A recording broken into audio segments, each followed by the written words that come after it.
Alhamdulillah, for saving fast yang dibuat selama 10 bulan akhirnya dah complete dalam diam. Dalam tak sedar, 10 bulan emas yang Faz buat secara EPP ni dah selesai dibuat, dah selesai dibayar, dan anytime soon Faz boleh request untuk Public Gold hantar kepada Faz emas ni dan simpan sendiri.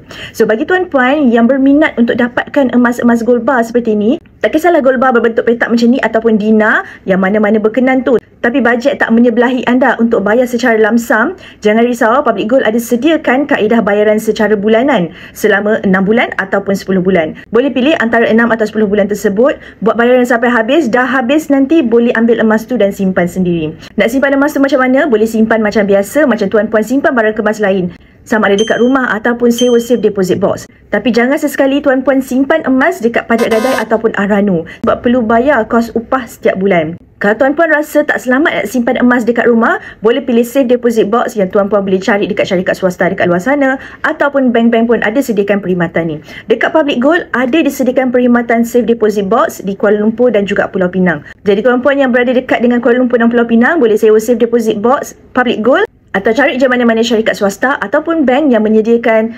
sewaan safe deposit box ni, kerana harga dia jauh lebih murah daripada tuan-puan simpan emas di pajak gadai ataupun Aranu.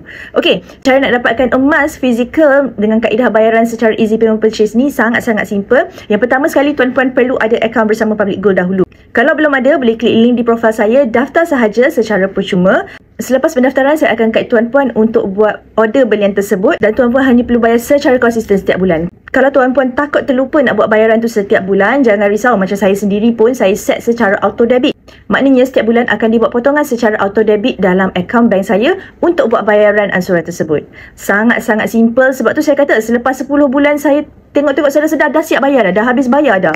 And in fact, yang paling best ni pasal buat EPP ni, bila kita lock item tersebut, harga emas tu tak bergerak. Cuba tengok jadual ni, time ni harga emas baru 1,600 lebih ringgit saja dalam 10 bulan lepas. Sekarang ni harga emas dah naik menjadi 1,800, 1,900 ringgit.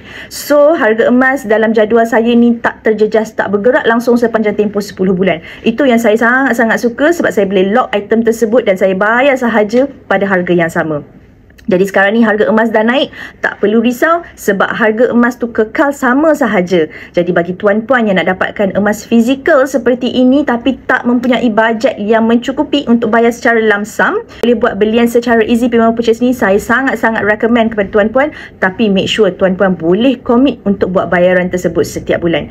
Katakan tuan-puan memang ada buat saving setiap bulan sebanyak RM200, saya recommend untuk ambil item 1 dinar. Kalau tuan-puan boleh buat bayaran sebanyak RM400 setiap bulan selama 10 bulan ni, dan ambil item 10 gram. Jadi di Public Gold ni ada banyak lagi pilihan item. Tuan-puan boleh pilih item tersebut mengikut kesesuaian. Tuan-puan yang berminat untuk mulakan simpanan emas secara easy payment purchase ni, boleh terus klik link di profil untuk saya bantu sebaiknya.